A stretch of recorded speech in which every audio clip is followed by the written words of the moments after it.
Nada Pessoal, com Antero Paes de Barros e Pedro Pinto de Oliveira. Olá, amigos e amigas, internautas do pnbonline.com.br. Estamos iniciando mais um programa Nada Pessoal, ao lado do professor doutor Pedro Pinto de Oliveira. E hoje, com muita honra, nós vamos entrevistar a líder indígena e militante Maria Flor Guerreira. Maria é da etnia Pataxó, nativo da Bahia, e que atualmente tem seu povo nas aldeias de Carmésia, em Minas Gerais. É professora formada pela Universidade Federal de Minas Gerais, com licenciatura plena em Ciências Sociais e Humanidades.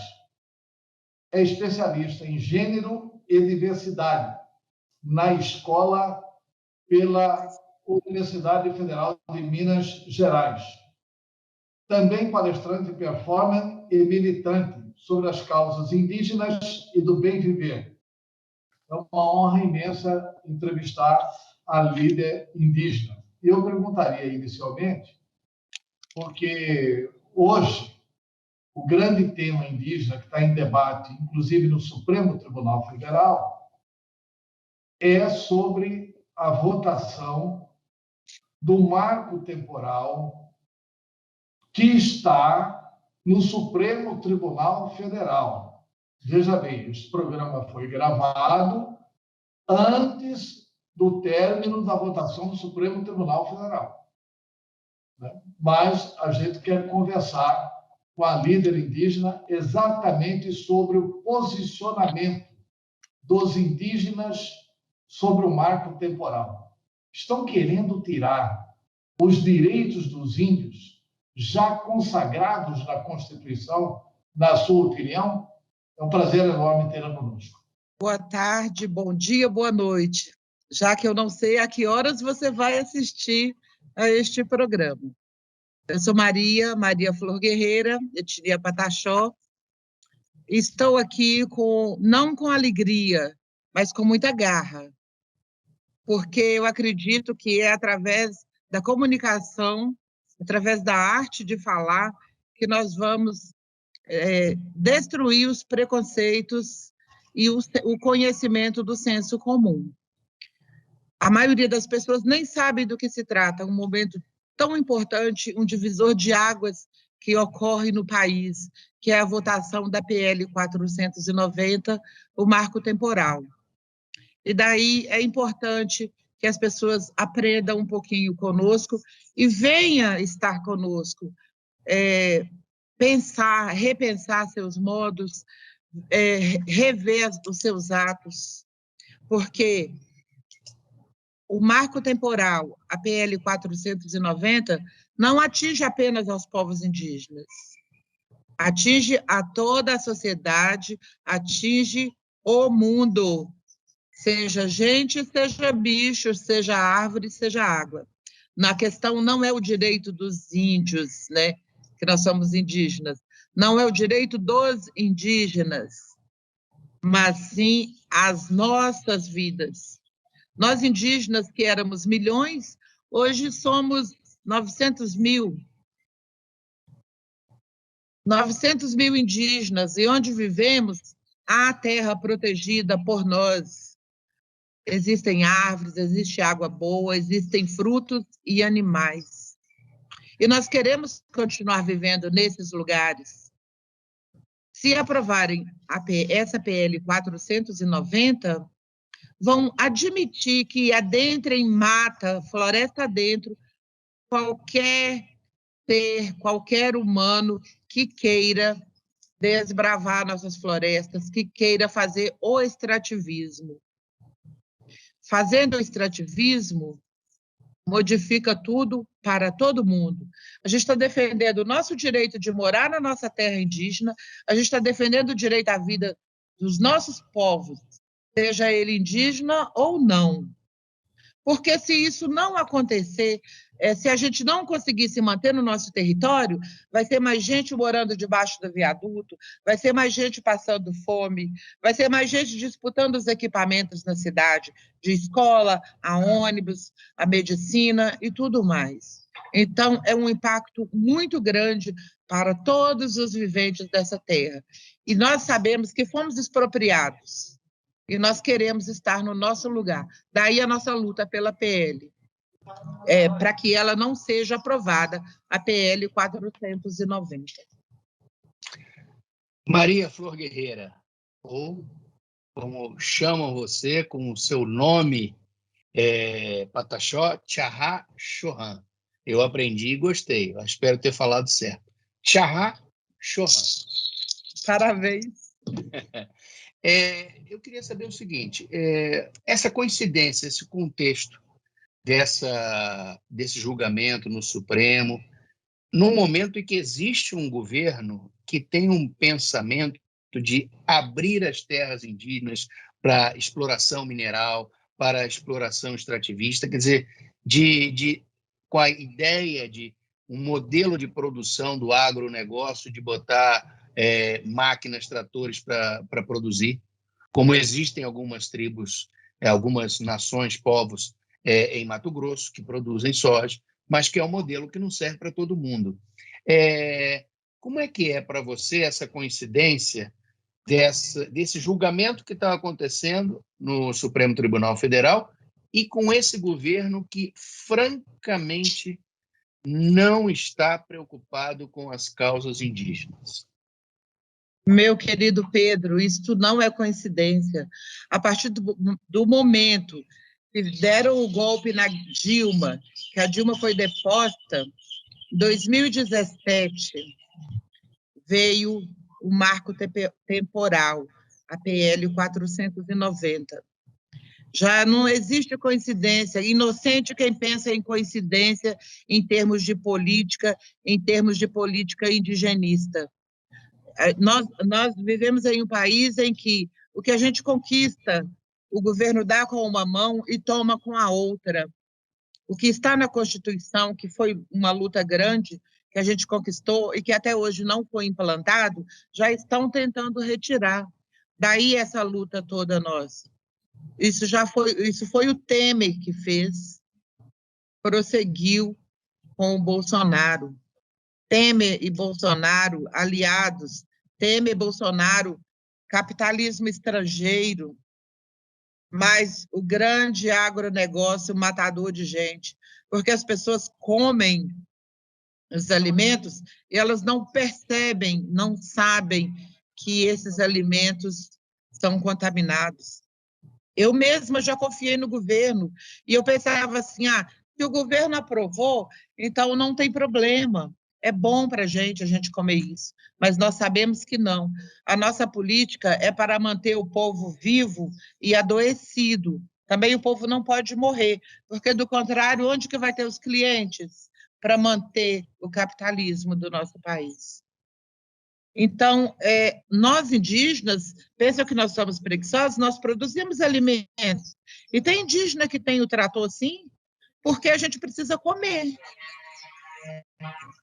E para a gente comer, a gente tem que trabalhar. E a gente trabalha. Só que a gente trabalha em outro sentido. Todas as castanheiras do Pará que tem aí, ela não é uma floresta que nasceu sozinha. Ela é uma floresta que os indígenas fizeram, os meus antepassados fizeram. Não pense vocês que a gente está só caçando e coletando. Nós temos os nossos meios de produzir, e agora a gente não é burro, a gente não é nenhum inocente, que a gente vai ficar lá se matando, capinando, fazendo as coisas com a mão, principalmente em um tempo que nós temos que estudar, de nos formar nas universidades. Então, temos que ter trator, sim, mas a gente desvia da árvore, a gente faz o que tem que ser feito com consciência. Se tiver que arrancar uma árvore, ela vai ser arrancada porque ela vai servir para outra coisa. Nunca se arranca uma árvore mãe, que é uma árvore que vai dar frutos para ter um monte de semente. A gente tem uma logística, e que não é a logística da morte. Maria Flor Guerreira, você é professora, é especialista, tem curso superior, e toca num tema importante que é a questão da educação indígena.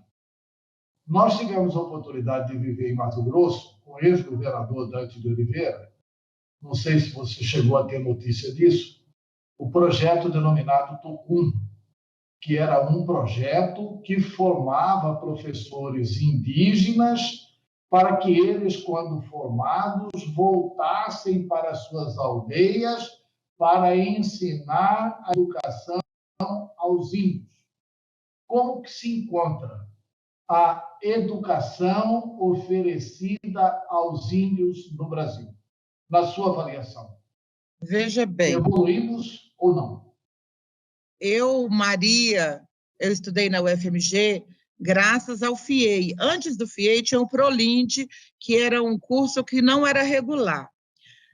Em 2009, eu fui a primeira turma da UFMG com o curso regular para indígenas, no qual eu participei. É excelente, é maravilhoso, nós precisamos de estar nessa universidade, sim. Mas os nossos calos têm que estar nas mãos, os nossos calcanhares precisam estar rachados, porque a gente tem que acudir lá e acudir cá.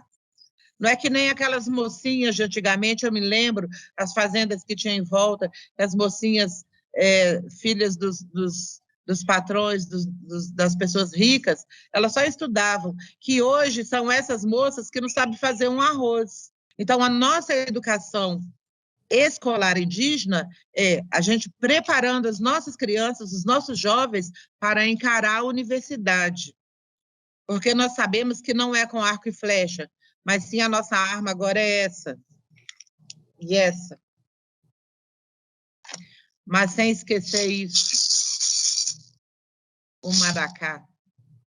Porque nós sabemos que a gente precisa de ter capacidade de argumentação. Mas nem por isso a gente deixa de ter a nossa educação indígena. Porque uma coisa é a educação escolar, outra coisa é a educação, que é aquela tal que as pessoas dizem que a educação vem de berço.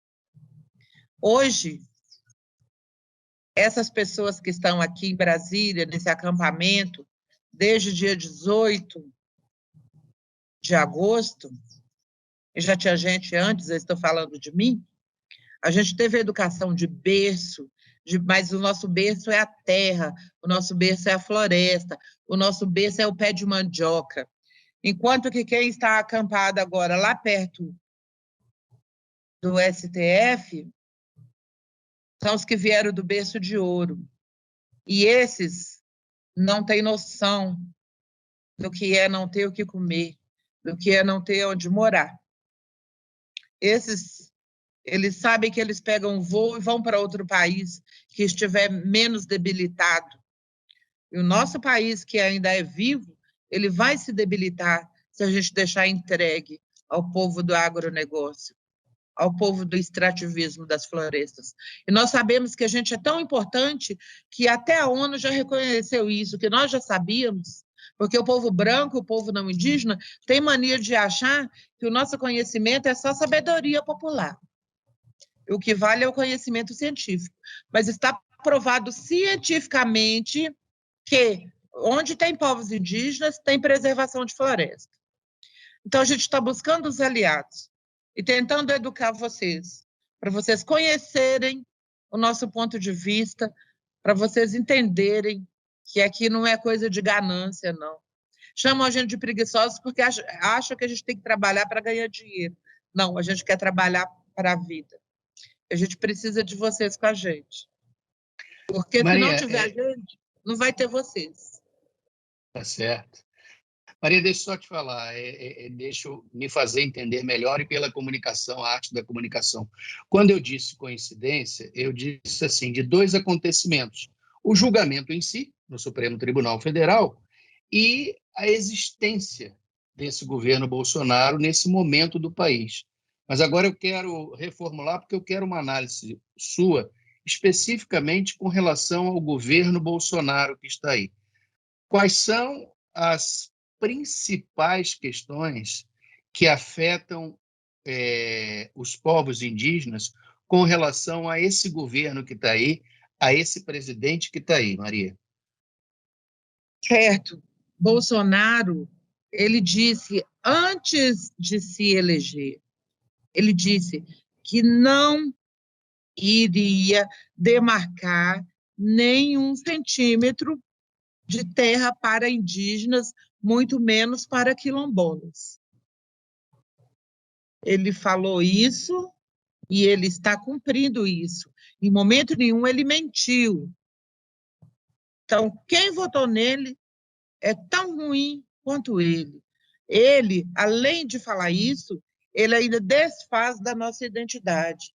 Ele acha que porque eu estou aqui usando um celular, porque eu uso um fone sem fio, porque eu tenho uma câmera 360 graus, ou porque eu tenho uma habilitação, que eu não sou indígena. Então, ele nos destitui de nossa identidade, assim como a maioria dos povos brasileiros. Mas as pessoas, o senso comum, nos destitui porque não tem conhecimento sobre a gente, porque a gente sempre foi invisibilizado. Mas Bolsonaro não. Bolsonaro está a serviço do canhanhã. Ele está a serviço do capital estrangeiro, porque ele é um bosta, ele é um genocida. Mas não é só ele quem fez isso, não. Todo o nosso passado, 521 anos de história, a gente sempre foi sacrificado. E se a carne negra é a que tem menos valor no mercado, como diz a música, a nossa carne indígena nem no mercado está. Ela é comida, ela é morta, ela é assassinada, estuprada no meio da mata e ninguém fica sabendo.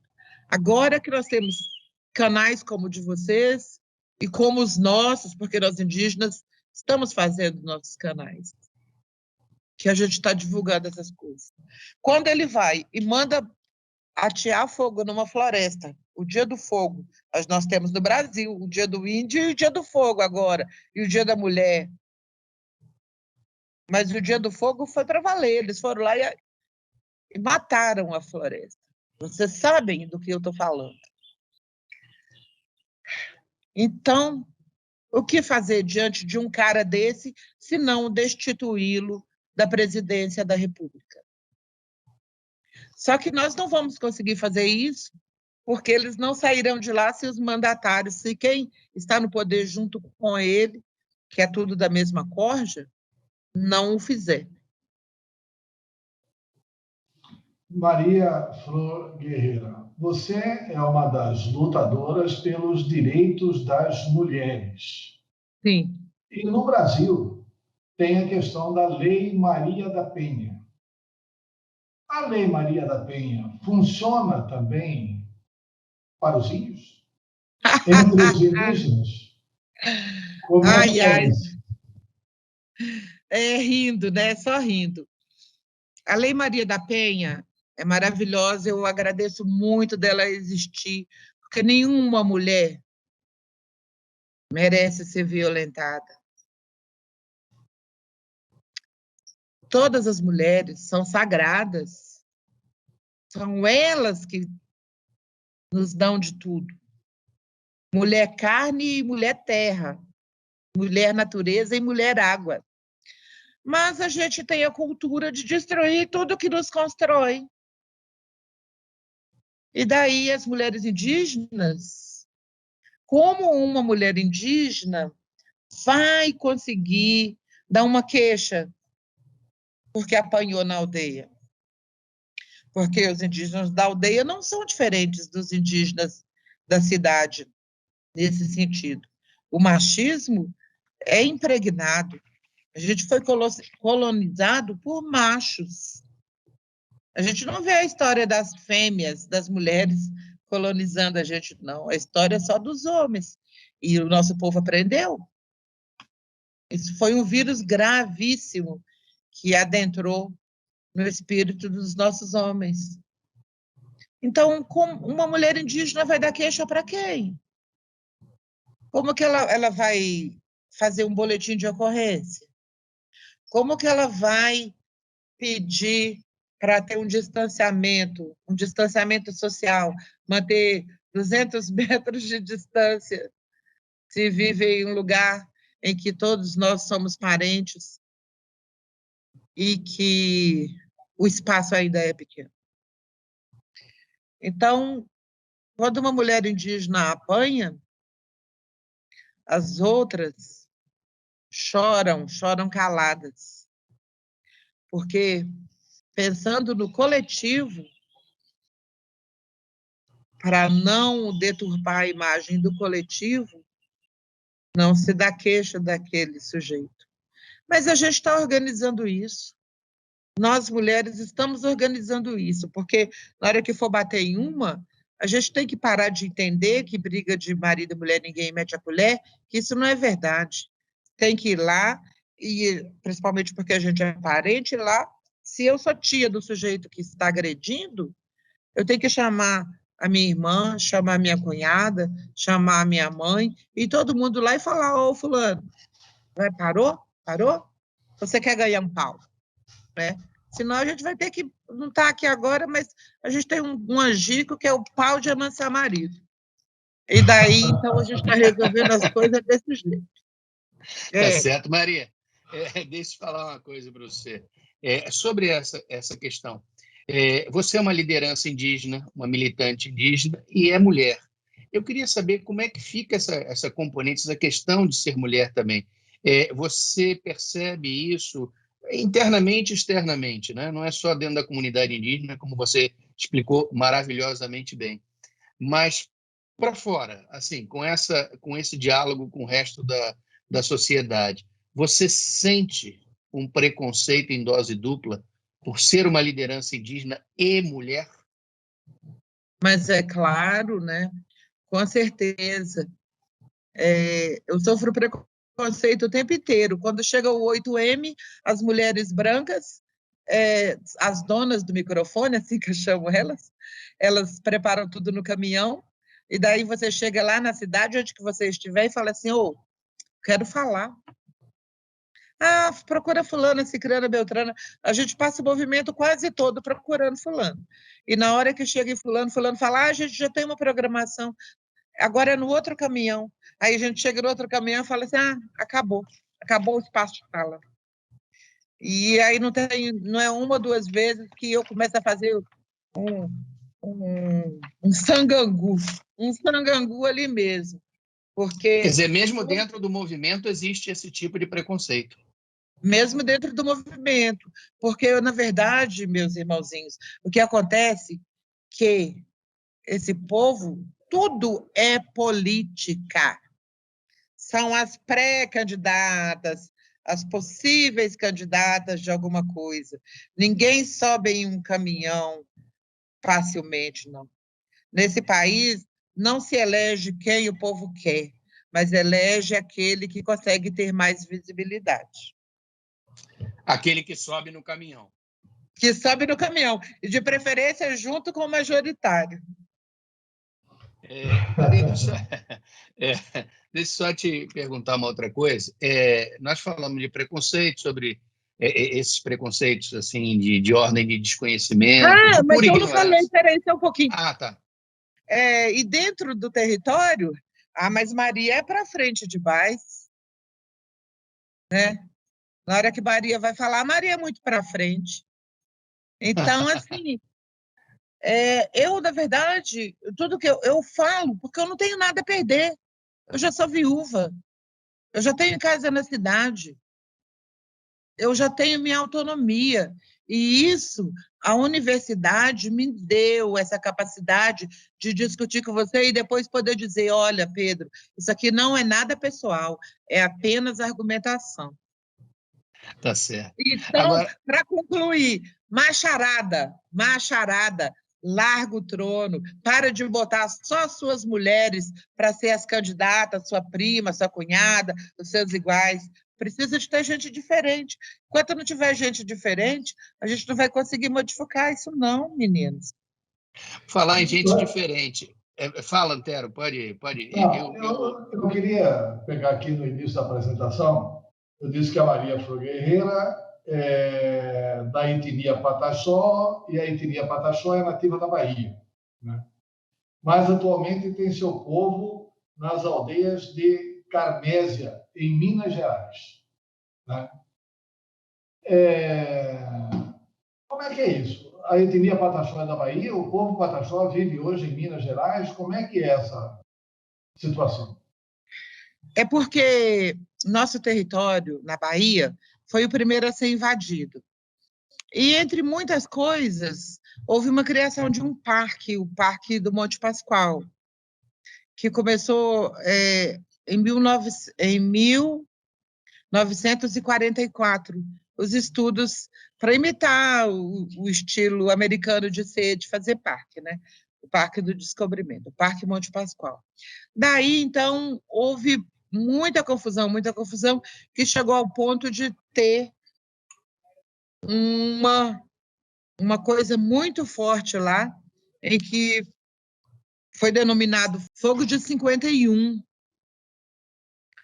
E daí muito parente fugiu de lá. Mas depois, continuando, veio o IBDF e não queria deixar a gente plantar. Então, a gente continuou fugindo de lá. Mas antes de vir o IBDF, teve a ditadura. E na ditadura, todos os indígenas que protestavam de alguma coisa eram mandados para Carmésia, Minas Gerais, jogados nos vagões dos trens. Primeiro eles iam para o povo Krenak, lá em Resplendor, Minas Gerais.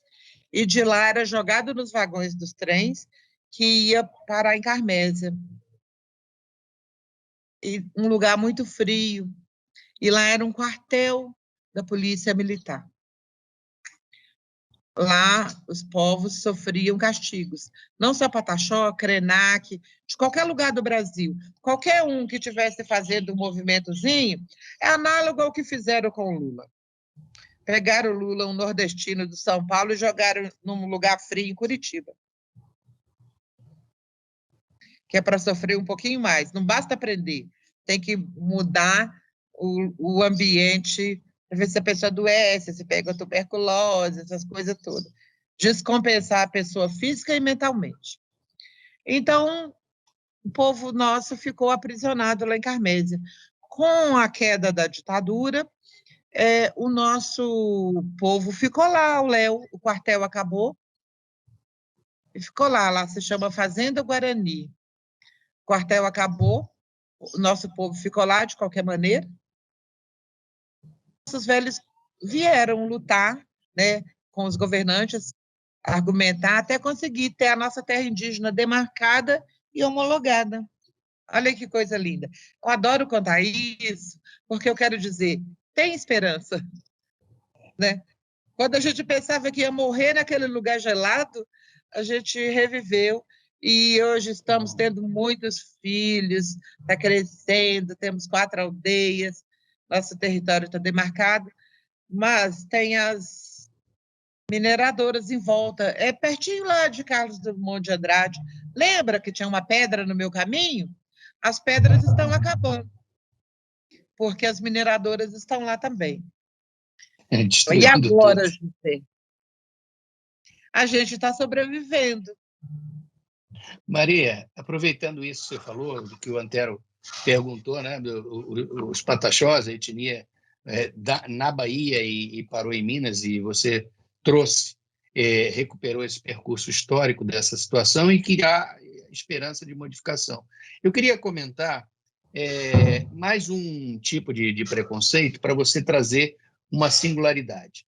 Nós já falamos sobre esse preconceito, essa ignorância do índio preguiçoso, e uma outra, que me causa até uma certa espécie, é de que o índio é tudo igual. Quando nós temos centenas de etnias, são os povos indígenas diferentes. Eu entrevistei para um podcast, Histórias de Boca, uma colega indígena sua também, uma liderança, Isabel Talcani, Cura Bacairi, casada com Chavante. E ela situa assim as diferenças entre o povo Chavante e os Bacairis, que é importante para a gente ver, nossa, como são diferentes. Eu queria saber o seguinte: o que é ser um pataxó?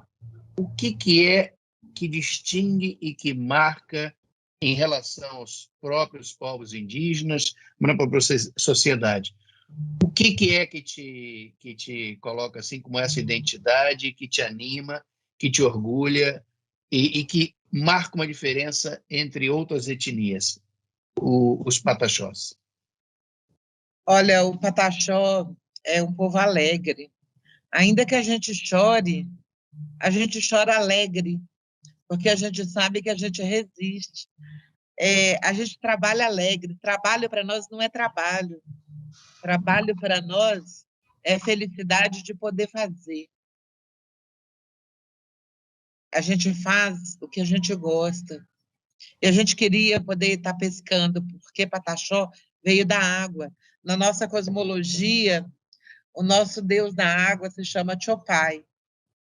E a água, ela é assim, ora ela está em cima, chovendo, caindo na terra, daí ela escorre, se esconde, daí ela vai parar lá no aquífero, vamos dizer, aquífero do Guarani, e de repente ela já está lá na Bahia de novo, e no Pernambuco, e a Pataxó dá cocá para o Papa, Pataxó acolhe alemães, Pataxó não se sente culpado, Pataxó é uma pessoa que não guarda segredo.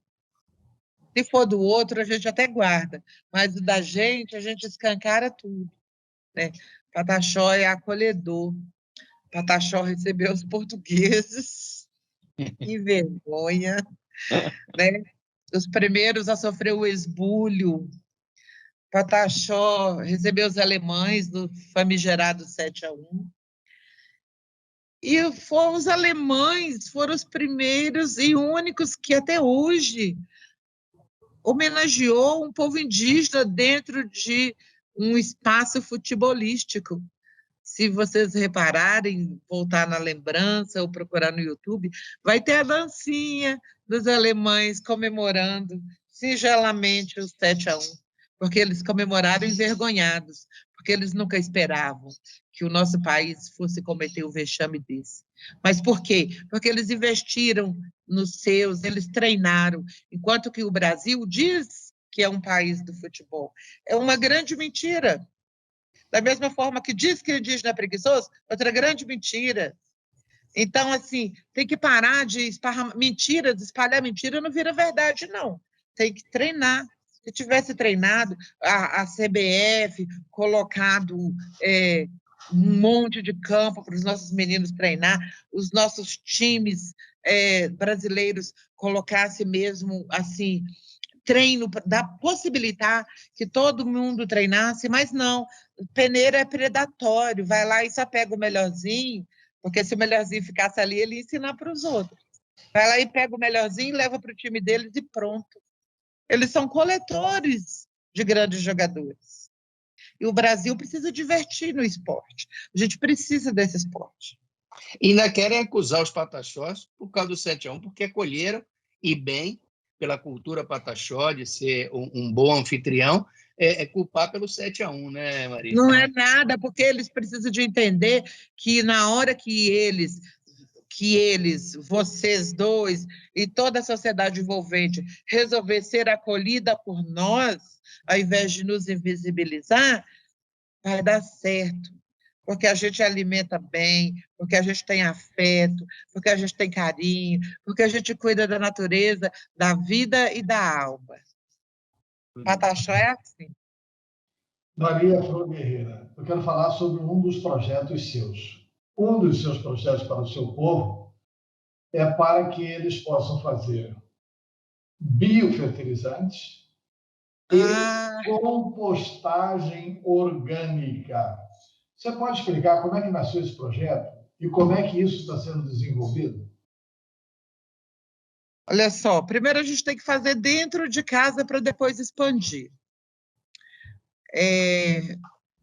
Compostagem orgânica e biofertilizante é uma coisa que faz o meu coração pular, que faz os meus olhos brilhar. Sabe quando você está namorando pela primeira vez, assim, que dá aquele negócio assim no coração e na barriga, que você fica assim, com que roupa que eu vou? Pois é, o meu ânimo, vou dizer mais, o meu tesão com o biofertilizante e com a compostagem orgânica é bem assim, é feito o primeiro namorado que você está louca de paixão. Olha só, meu sonho que vai virar realidade. As pessoas queimam muito o mato, as folhas que caem no quintal. Joga fora as folhas dos vegetais que comem. Então, quando faz isso, ela aumenta a temperatura, porque a pessoa acha que queimada grande é só da Amazônia, só da floresta.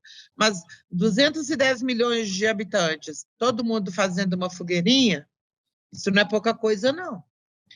Então, quem tem pé de árvore vai pegar as folhas secas.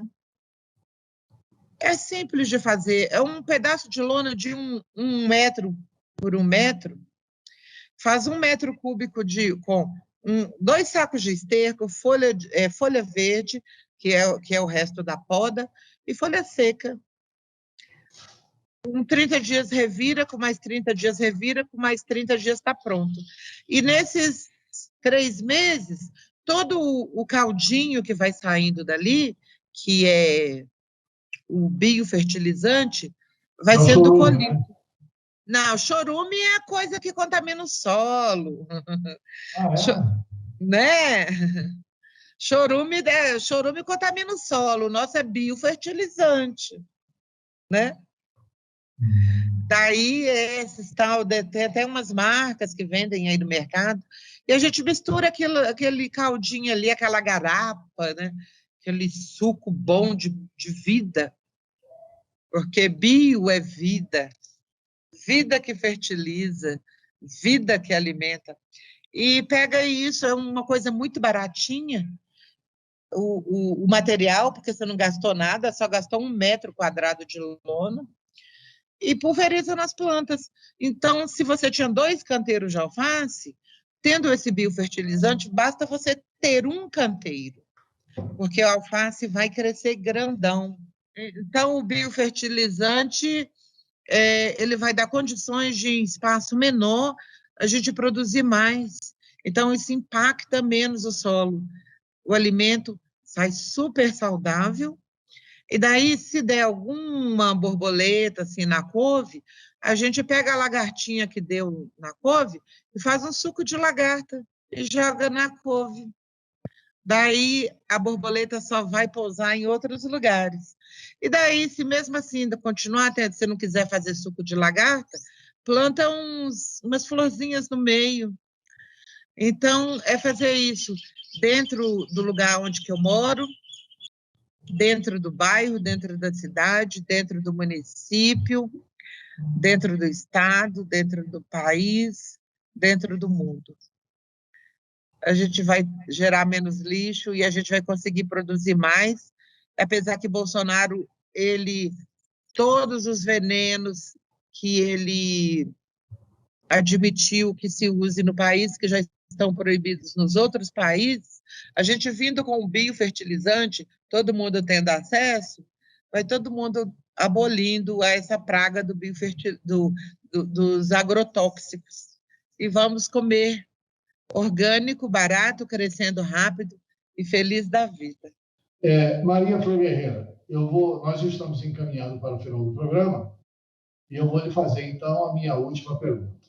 Nós estamos num tempo assim, que o presidente da República está, a cada manifestação dele, anunciando que ele quer dar um golpe, que não vai aceitar o resultado da eleição, que não vai aceitar absolutamente que a normalidade democrática se imponha no Brasil.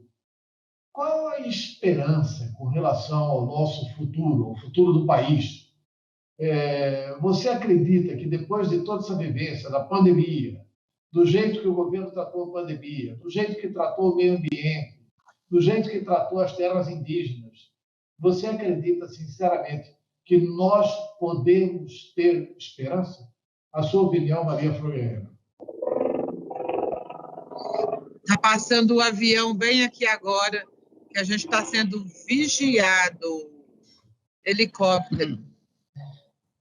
Então, a situação é bem essa, é caótica, o país despedaçado, retrocessos, floresta queimada, sangue derramado.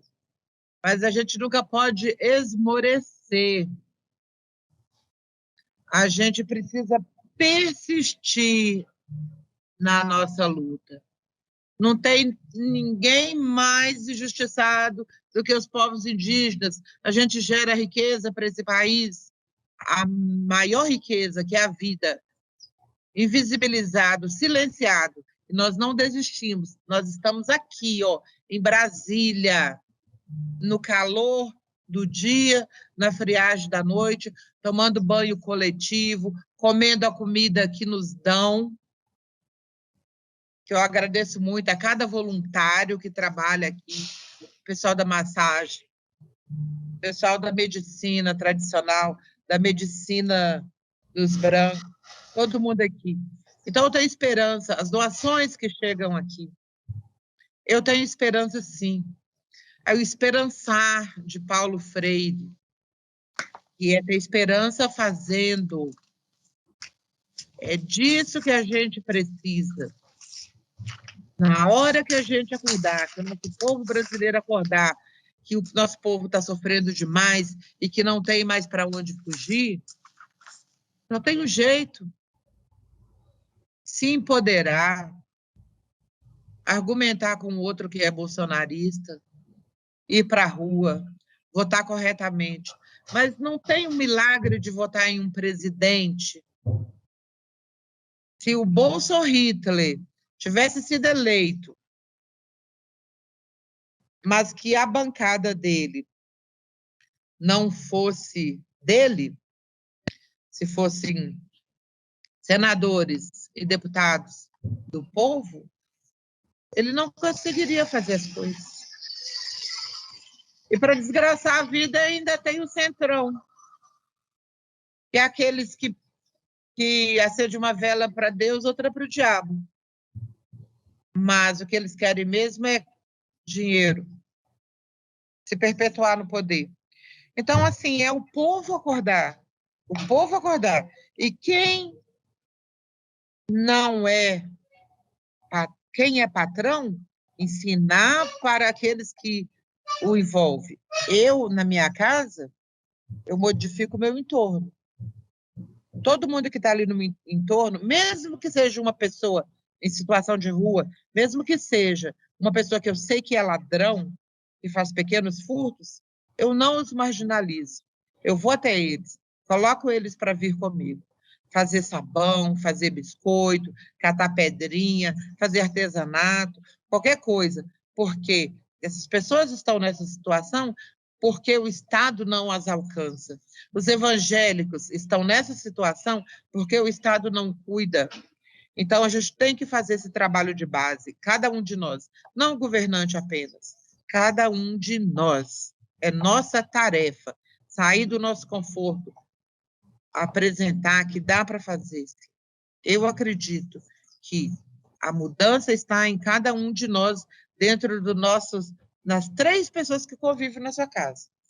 A pessoa que faz a faxina, o cara que lava o carro. Você tem que gastar a sua palavra o tempo inteiro, porque não dá para confiar na senhora Rede Globo, nessas mídias tradicionais. Precisa de ter mídias respeitáveis como a de vocês, mídias alternativas e boas, para que a gente não seja manipulado. Eu acredito, sim. E o STF, que ora está de um lado, ora está do outro, eu acho que agora o STF tomou juízo. Inclusive, não vai aprovar o marco temporal. Não vai. O jornalista Pedro Pinto de Oliveira costumeiramente costuma fazer a última pergunta do programa. Pedro Pinto. Maria Flor Guerreira, Índia Pataxó, Tchahá Chohan. O que você achou de participar aqui com a gente, de conversar aqui no Nada Pessoal? Olha, Pedro, nada pessoal, mas eu estou muito bem, obrigada, tranquila, satisfeita, super disposta a contribuir com o diálogo sempre. seja no nada pessoal, seja em coisas pessoais também, não pode ser artificial, né? Seja em escolas, o meu trabalho é esse, é fazer esse letramento social para que as pessoas conheçam um pouquinho da gente. Bacana. Nós agradecemos e aprendemos e conhecemos muito com você, viu, Maria? Obrigado. Muito obrigado, Maria. Muito obrigado, Maria Flor Guerreira, Índia Pataxó, líder indígena, educadora, e que deu uma verdadeira aula nesta entrevista. Muito obrigado. Na próxima semana, mais um programa Nada Pessoal. Até lá. Só posso dizer Nichaweri, que quer dizer muito obrigada. Nada Pessoal, com Antero Paz de Barros e Pedro Pinto de Oliveira.